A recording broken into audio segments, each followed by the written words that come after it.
गंगा, यमुना, सरस्वती भारत की ऐसी नदियाँ जिनका नाम सुनते ही हमें एक पावन सी अनुभूति होने लगती है।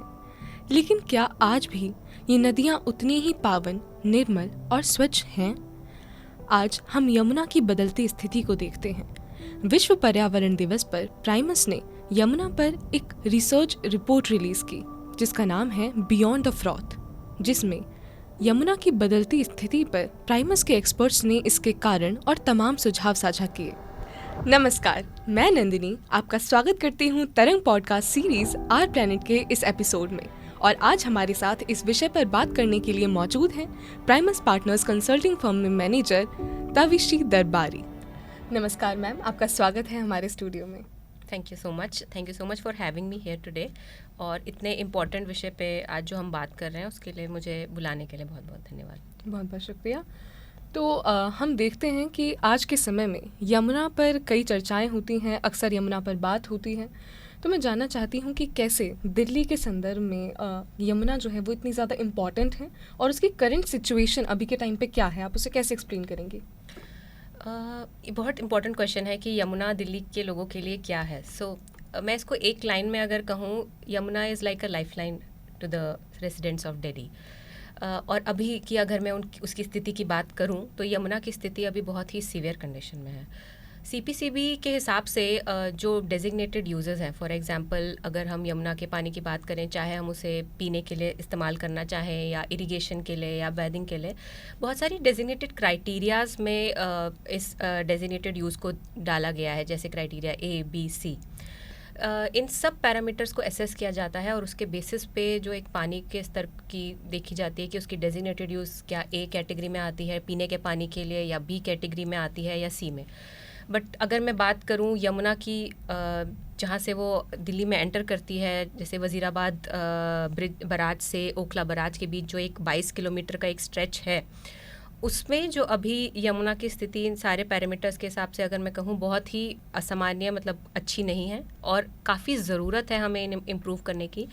इनफैक्ट क्राइटेरिया C, जो कि ट्रीटेड वेस्ट वाटर के रीयूज़ के बाद भी उसे पीने लायक पानी कहा जाए, इस लेवल तक भी अभी हम कोशिश करके भी नहीं पहुंच पा रहे हैं। तो एटलीस्ट हमें क्राइटेरिया C तक आने की ज़रूरत है।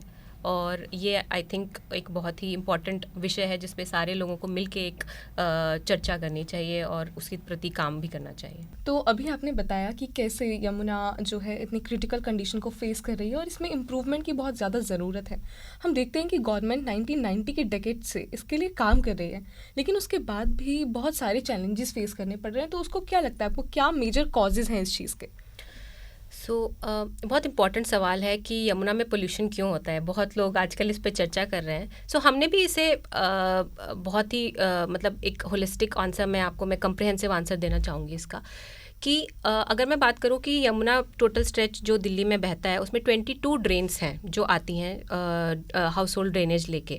That is actually causing the 80% pollution load जो यमुना पे अभी दिल्ली का आ रहा है, वो because of these house hold drainage जो ड्रेन्स आ रही हैं, उसमें से भी नजफगढ़ और शादरा ड्रेन जो है वो मेजर कॉन्ट्रीब्यूटर्स हैं। सेकेंडली अगर मैं बात करूँ कि ट्रीटमेंट ऑफ जो सीवर्स है, उसमें अगर आप दिल्ली की बात करें, जैसे 37 सीवेज ट्रीटमेंट प्लांट्स हैं, उसमें जो सिर्फ 21 सीवेज ट्रीटमेंट प्लांट्स हैं वही जो CPCB की नॉर्म्स होती है कि ट्रीटेड वेस्ट वाटर जब आप ट्रीट करते हैं उसके बाद जो उसकी डिस्चार्ज नॉर्म्स होती हैं कि इस क्राइटेरियाज को मीट करने के बाद एक वाटर को आप ट्रीटेड कह सकते हैं, ओनली 21 आउट ऑफ 37 STP जो अभी करेंटली हैं वो उसको मीट कर पा रहे हैं। तो बाकी जो सारा अनट्रीटेड वेस्ट वाटर या जो मीट नहीं कर पा रहा वो भी यमुना में हम वापस डाल रहे हैं। और एक तो हम उस क्षमता तक नहीं पहुंच पा रहे कि डिट्रीटेड करें। दूसरी जो कैपेसिटी की भी अगर मैं बात करूं कि जितना % अगर दिल्ली की अभी क्षमता जो सीवेज वो अभी जनरेट कर रही है, उसमें भी जो हम क्षमता कहें जितनी STPs हैं हमारे पास, वो उस स्तर तक नहीं है कि हम उसको 100% कहें कि हमारे पास जो 100% कैपेसिटी है ट्रीट करने की। या एक तो हमारे पास कैपेसिटी कम है ट्रीटमेंट की, we only have around 96% capacity of treating, जिसमें भी सिर्फ हम आई थिंक 80% ही फुल कैपेसिटी यूज़ कर पा रहे हैं। दिस इज़ बिकॉज क्योंकि कहीं जगह पे एक तो जो ट्रंक सीवर होता है उसके साथ बहुत ही पेरिफेरल जो सीवर लाइंस होती हैं वो कनेक्टेड नहीं है, कहीं पे टूटी हुई हैं, कहीं पे ब्लॉकेजेस हैं। कुछ अगर आप कहें जो अनऑथराइज कॉलोनीज़ हैं जो दिल्ली में लगभग 500 से ऊपर है, वो कनेक्टेड ही नहीं है सीवर लाइन से, तो उनका जो सारा सेप्टेज है वो भी यमुना में डायरेक्टली जा रहा है। और इंडस्ट्रियल लेवल पे मैं अगर बात करूं, इंडस्ट्रियल जो क्लस्टर्स हैं दिल्ली में 51 पोल्यूटिंग इंडस्ट्रीज़ हैं, जिसमें से जो 28 अक्रॉस इंडस्ट्रियल क्लस्टर्स में जो पोल्यूटिंग इंडस्ट्रीज़ हैं उसमें से जो 17 हैं वही सिर्फ 13 जो ट्रीटमेंट प्लांट्स हैं उनके साथ कनेक्टेड है, और वो भी अपनी क्षमता फुल क्षमता में काम नहीं कर रही हैं। तो जो सारा इंडस्ट्रियल वेस्ट भी आप कहें वो भी यमुना में आ रहा है। तो आप ये देखिए कि एक तरीके से हाउस होल्ड सीवर आ रहा है, इंडस्ट्रियल वेस्ट आ रहा है, जो अनऑथराइज्ड कॉलोनी का वेस्ट है वो भी आ रहा है। सो देखा जाए रेजिडेंट्स हो, इंडस्ट्रीज़ हों या उन जिनका व्यवसाय उनसे जुड़ा है, कहीं ना कहीं हम एक तरीके से जाने अनजाने में यमुना को पोल्यूट कर ही रहे हैं। ऊपर से एक और जो कारण मैं आपको लाना चाहूँगी सामने, जो एक इन्वायरमेंटल फ्लो होता है एक रिवर का, कि जो उसका बहाव होता है सेल्फ क्लींस करने का एक नदी का, उस हिसाब से जो अभी दिल्ली का होना चाहिए कायदे से, जो नेशनल इंस्टीट्यूट ऑफ हाइड्रोलॉजी है वो ये कहती है कि 23 क्यूबिक सेक्स होना चाहिए, बट अभी सिर्फ वो 10 क्यूबिक सेक्स है एज़ पर दी 1994 में जो एक Haryana state inter state water agreement हुआ था उसके हिसाब से, जो अभी 25 में फिर से रिवाइव होना है।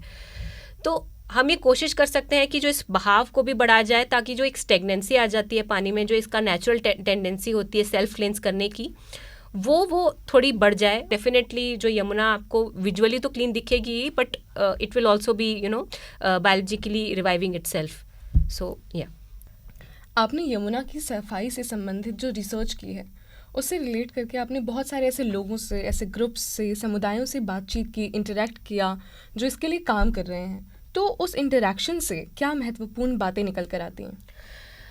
हमारी जो रिपोर्ट है बियॉन्ड द फ्रॉथ, उसमें जो हमारा एक बहुत इम्पॉर्टेंट एलिमेंट है वो है जो हमने कोशिश की है जो यमुना के साथ जो रिवरिन कम्युनिटीज़ रहती हैं, चाहे वो फिशरमैन हो गए, बोटमैन हो गए, प्रीस्ट्स हो गए, वेंडर्स हो गए, जो एक्चुअली यमुना को जी रहे हैं, उसको ब्रीथ कर रहे हैं, उनसे जाके हमने फ़ेस टू फेस इंटरेक्शंस किए हैं, ये जानने के लिए कि ठीक है एक लेवल पे इंस्टीट्यूशनल चैलेंजेस होते हैं, सिस्टमिक चैलेंजेस होते हैं, बट जो यमुना पे पोल्यूशन हो रहा है उसका इनकी लाइफ्स पे क्या इम्पैक्ट पड़ रहा है, जो आई डोंट थिंक अभी तक इतना ज़्यादा उस पर्सपेक्टिव से देखा गया है यमुना के पोल्यूशन को।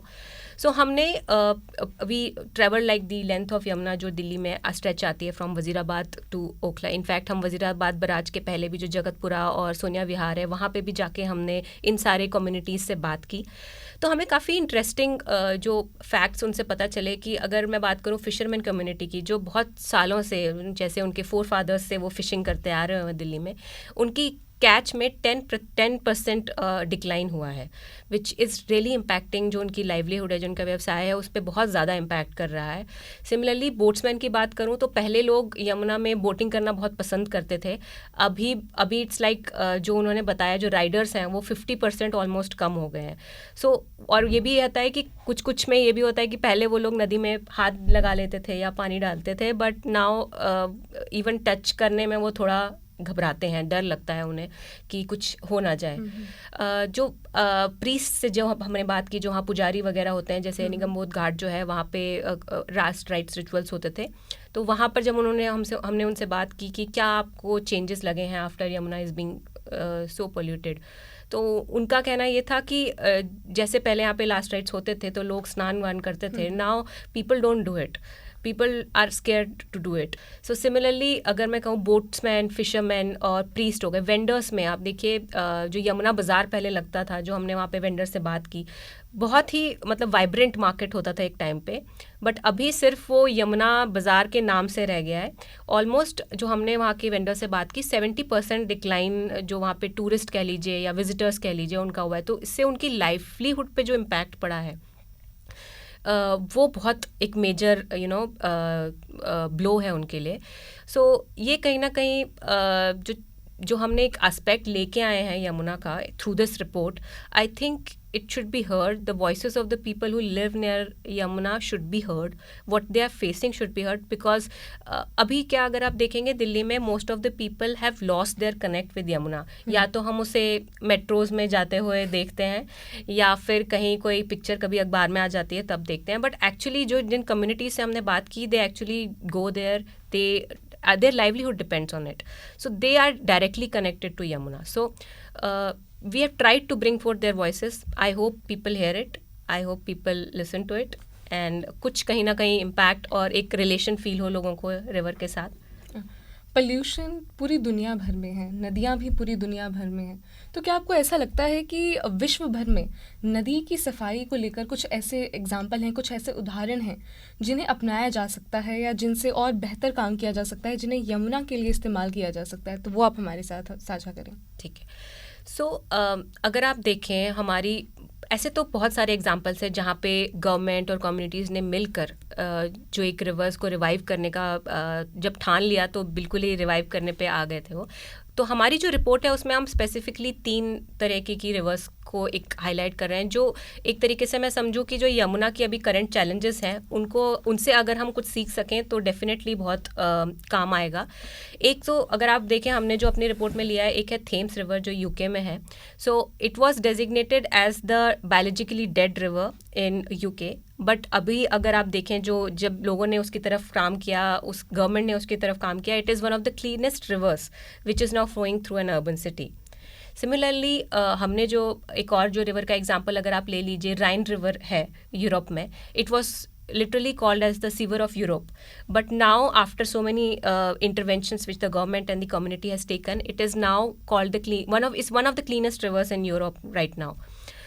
अगर आप हान रिवर की बात कर लें जो साउथ कोरिया में है, अगर आप सियोल ओलंपिक्स की बात करें, काफ़ी क्रिटिसिज्म आया था रिवर के लिए because it was so much polluted just like Yamuna is now. But if you see it now it is one of, they show it as their pride ki the way they have cleaned it and the way they have revived it, it's now can be seen as their national pride. So कुछ चीज़ें जो मुझे लगता है हम in example से ले सकते हैं. एक तरीके का एक पहली बात तो मैं कह दूं कि इंस्टीट्यूशनल रिफॉर्म्स कि क्योंकि यमुना सिर्फ एक स्टेट में नहीं बहती, ये बहुत सारे स्टेट से होके गुजरती है. यमुना में तो सिर्फ इसके I think 2% of the entire stretch of Yamuna is in Delhi, but it flows through a lot of states. So एक कोई ऐसी कंपैक्ट या कोई बॉडी का निर्माण हो जो एक इंटरस्टेट कोलिशन टाइप की एक्ट करे, जहाँ पर जो भी अटेम्प्ट्स हो रहे हैं यमुना को क्लीन करने के लिए वो एक कोहेसिव वे में हो, सिनर्जाइज्ड हो, और एक कोहेसिव प्लान बनाया जाए कि यमुना को हम कैसे क्लीन कर सकते हैं. इंटरस्टेट उसमें एजेंसीज़ का उसमें रिप्रेजेंटेशन हो, एक कॉमन प्लेटफॉर्म हो जहाँ पे इंटरस्टेट डिस्कशन हो सके, क्योंकि अपस्ट्रीम और डाउनस्ट्रीम पोल्यूशन भी बहुत मैटर करता है जब आप किसी रिवर को रिवाइव करने की बात करते हैं.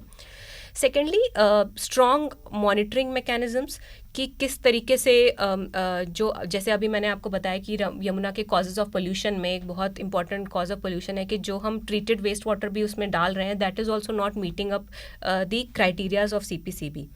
तो एक तरीके से अगर हम मॉनिटरिंग करें, robust monitoring which gives real time tracking of कितना पोल्यूशन लेवल हो रहा है, तो it would be very good to keep a regular track on the river.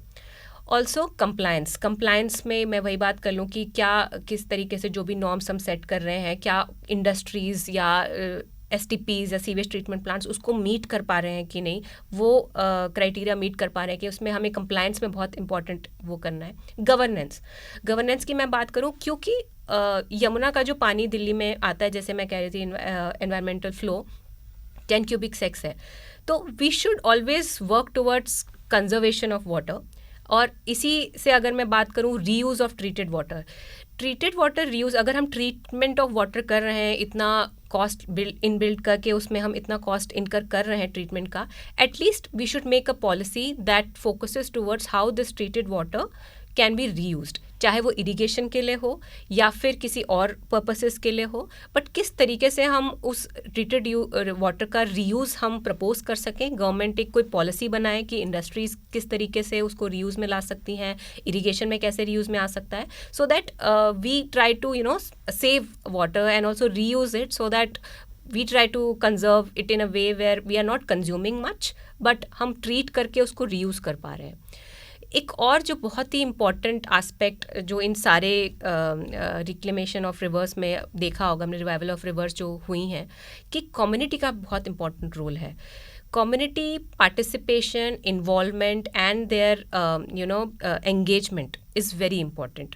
अगर कम्युनिटी चाहे, जैसे अब मैं बात कर रही थी रिवरिन कम्युनिटीज़ की, अगर वो चाहें तो जैसे बहुत सारे इंटरवेंशंस हैं कि कम्युनिटी घाट्स, जिसमें जो रिवर कम्युनिटीज़ हैं वो उस घाट्स को मैनेज करती हैं. तो ये जो कम्युनिटी घाट्स का कंसेप्ट है, this can come into play, जहाँ हम इन रिवरिन कम्युनिटीज़ को स्ट्रेंथन करें, उनको कैपेसिटी बिल्ड करवाएं कि वो अपने घाट्स को मैनेज करें. उनको हम सिटीजन साइंस कहते हैं एक इंटरवेंशन को, जिसमें हम जो वॉलंटियर सिटीजन्स होते हैं उनको ट्रेन करते हैं किस तरीके से वो वाटर क्वालिटी मॉनिटर करें on regular basis. So citizen engagement, involvement and their participation is also one of the major underlying factors, क्योंकि structural और systemic changes तो challenges तो बहुत हैं जिसको हम meet कर सकते हैं by infrastructure, building infrastructure, by bringing institutional reforms, but एक जो community और connect है river का, if we strengthen that, I think that is best way to make a holistic plan for revival of Yamuna. ये जो Primus की report है beyond the froth, इसके अनुसार आप कुछ रिकमेंडेशंस अगर दें तो वो रिकमेंडेशंस क्या होंगे? बिल्कुल. जैसे मैं अभी आपको कह रही थी कि इन रिवर्स से जो हमने सीखा, सो इसी के बेसिस पे, और हमने काफ़ी एक्सपर्ट से बात की ब्रिंगिंग आउट दिस रिपोर्ट कि क्या करना चाहिए, क्या रिकमेंडेशंस हो सकती हैं. अगर मैं कहूँ इस रिपोर्ट के थ्रू हम ये कहना चाह रहे हैं कि जो यमुना को रिवाइवल करने के लिए वो एक टू प्रॉन्ग्ड अप्रोच ले सकते हैं. एक है जहाँ पे हम उसके सिस्टमिक और इंस्टीट्यूशनल चैलेंजेस या उसको हम स्ट्रेंथन करें, और दूसरा है जो एक रिवर सिटीज़न कनेक्ट है. अगर मैं स्ट्रक्चरल इंस्टीट्यूशनल चैलेंजेस को बात करूँ स्ट्रेंथन करने की, तो उसमें जैसे हम बात कर रहे थे कि इंटरस्टेट यमुना कंपैक्ट हम बना सकते हैं, जिसमें जो इंटरस्टेट गवर्नमेंट्स है they can come on a common platform, discuss, there can be a representation from different stake holders जो डिफरेंट स्टेट से आ रहे हों. उसमें how can they come on a common platform and discuss the issues what they are facing.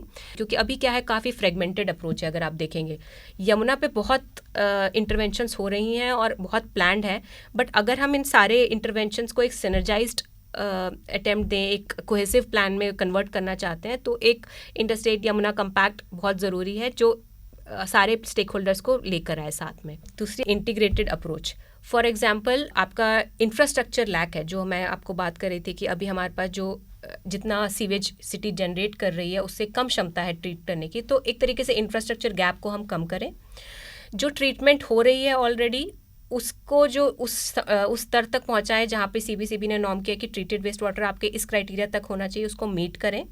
तो basically ये जो एक तो इंफ्रास्ट्रक्चर गैप कम करें, जो हमारे कंप्लायंस नॉर्म्स हैं उसको पूरी तरीके से मीट करें. ये तो हमारा एक ग्रे एलिमेंट. तो जो ग्रीन एलिमेंट है, तो उसमें revival of Yamuna flood plains हो गए, तो वो बहुत एक इंटीग्रेटेड अप्रोच होगा, होलिस्टिक अप्रोच का होगा, जिसमें हम दोनों तरीके से लोगों के साथ काम कर सकते हैं. तीसरा है गवर्नेंस एंड मॉनिटरिंग. जैसे मैंने बात की थी कि किस तरीके से हम गवर्नेंस को स्ट्रॉन्ग कर सकते हैं, रीयूज़ पॉलिसी ला सकते हैं, वाटर रीयूज़ पॉलिसी ला सकते हैं. मॉनिटरिंग के लिए हम स्काडा बेस्ड टूल्स यूज़ कर सकते हैं रेगुलर मॉनिटरिंग के लिए. So governance and monitoring is also an important aspect. अब अगर मैं बात करूँ दूसरे पहलू का ट्रू प्रॉन्ग्ड अप्रोच में, कि जहाँ पे हम रिवर और कम्युनिटी कनेक्ट की बात कर रहे हैं, वहाँ पे किस तरीके से हम सिटीजन साइंस प्रोग्राम्स ला सकते हैं जो कम्युनिटी को एंगेज करे, वाटर क्वालिटी मॉनिटरिंग प्लान को स्ट्रेंथन करे. एक तरीके से कम्युनिटी घाट्स का कंसेप्ट ला सकते हैं. यमुना सिटीजन कनेक्ट कैंपेन चला सकते हैं जहाँ पर we try to bring back the community towards Yamuna. चाहे नुक्कड़ नाटक्स हो गए, कल्चरल इवेंट्स हो गए जो पहले बहुत होते थे I am sure across Yamuna. Cultural events हो गए, नुक्कड़ नाटक्स हो गए, आपके आर्ट फेस्टिवल्स हो गए जो पहले होते थे. अगर वो हम यमुना के अक्रॉस लगाएं तो people would want to come to Yamuna, right? We have to bring people back to Yamuna. और कैसे हम वो एक कनेक्ट वापस रीबिल्ड करें, सो उसके ऊपर स्ट्रेंथनिंग कर सकते हैं, उसके ऊपर बहुत इंटरवेंशंस कर सकते हैं. स्कूल प्रोग्राम्स ला सकते हैं on educating kids about what is Yamuna, how we can treat it, what are the various parameters. So ये स्कूल अवेयरनेस प्रोग्राम्स ला सकते हैं. क्लीनिनेस ड्राइव्स, जो कम्युनिटी क्लीनिनेस ड्राइव्स होती हैं, उस पर हम फोकस कर सकते हैं. तो ये सारे बहुत सारे एस्पेक्ट्स हैं जो हम अपनी रिपोर्ट के through we are trying to bring the recommendations across the. आपने बहुत सारे ऐसे साइंटिफिक तरीके बताए जिससे कि पोल्यूशन का लेवल जो है चेक किया जाता है यमुना का या फिर किसी भी नदी का, लेकिन एक चीज़ है जो हम खुद भी अपनी आंखों से देखते हैं, वो है झाग बनना। यमुना में जिस तरीके से झाग बनते हैं हम उसे देख के ही पता लगा लेते हैं कि कुछ तो गड़बड़ है वाला मामला। तो ये क्यों होता है और इसका हेल्थ पर क्या प्रभाव पड़ता है? सो बेसिकली जैसे मैंने आपको बताया कि यमुना में बहुत सारी ड्रेन्स जो है, आई थिंक 22 ड्रेन्स जो फ्लो आती हैं सीवेज लेके। तो जो हाउस होल्ड से बेसिकली जो फोम बनता है वो सर्फेक्टेंट्स और डिटर्जेंट से बनता है। कोई भी पानी जिसमें ये पोल्यूटेंट्स हो, चाहे वो आप हाउस होल्ड सीवेज से कह लीजिए या इंडस्ट्रियल पोल्यूशन से कह लीजिए, जब ये आते हैं इसमें, तो जब किसी भी बराज के थ्रू ये एक फ्लो करता है पानी और एरेशन होती है, तो ये फ्रॉथ आता है। वो सिर्फ फ्रॉथ नहीं है, it is actually very harmful. if you come in contact with the water, you can always have skin rashes हो सकते हैं, respiratory illnesses हो सकती हैं, gastrointestinal problems भी होती हैं। Having said that, जब इस तरीके के pollutants और industrial waste और household drainage सब यमुना में आ रहा है, there are chances कि बहुत ज़्यादा heavy metals भी यमुना में आए, विच इनडायरेक्टली बिकॉज इतनी फार्मिंग होती है फ्लड प्लेन्स में। अगर आपने देखा, जो हमने फार्मर से भी बात की, they are actually not even using Yamuna's water for their irrigation, वो they are using submersible pipes for taking out water. But कहीं ना कहीं ये जो पानी है ये हमारी फूड चेन में भी आ रहा है, तो वो हैवी मेटल्स जो हैं वो हम कहीं ना कहीं से कंज्यूम कर ही रहे हैं। सो देखा जाए तो ये सारे pollutants is the causes of all these pollutions happening, and I would request all to give it a thought कि क्या कर सकते हैं हम अपने स्तर पे एक यमुना को रिवाइव करने के लिए। गवर्नमेंट तो कर ही रही है, like government has come out with a new plan जहाँ पे it is coming out decentralize STPs ला रहे हैं, वो जो ऑगमेंटेड कैपेसिटी ऑफ STPs है उसको इम्प्रूव कर रहे हैं। सिमिलरली बहुत सारे फ्लड प्लेन्स रिवाइवल के लिए भी एक अभी इंटरवेंशन गवर्नमेंट लेके आ रही है। But as a community, what we can do, we should always think out, as single person can make a lot of change, so we should take it at that ways कि हम क्या कर सकते हैं अपने स्तर पे यमुना के लिए। तो आज हमारे साथ जुड़ने के लिए और इतनी महत्वपूर्ण विषय पर जानकारी साझा करने के लिए और ये चीज़ें बताने के लिए कि कैसे आखिर यमुना की स्थिति इतनी ख़राब हो रही है और कैसे वो अच्छी हो सकती है, आपका बहुत बहुत शुक्रिया। Thank you so much. धन्यवाद।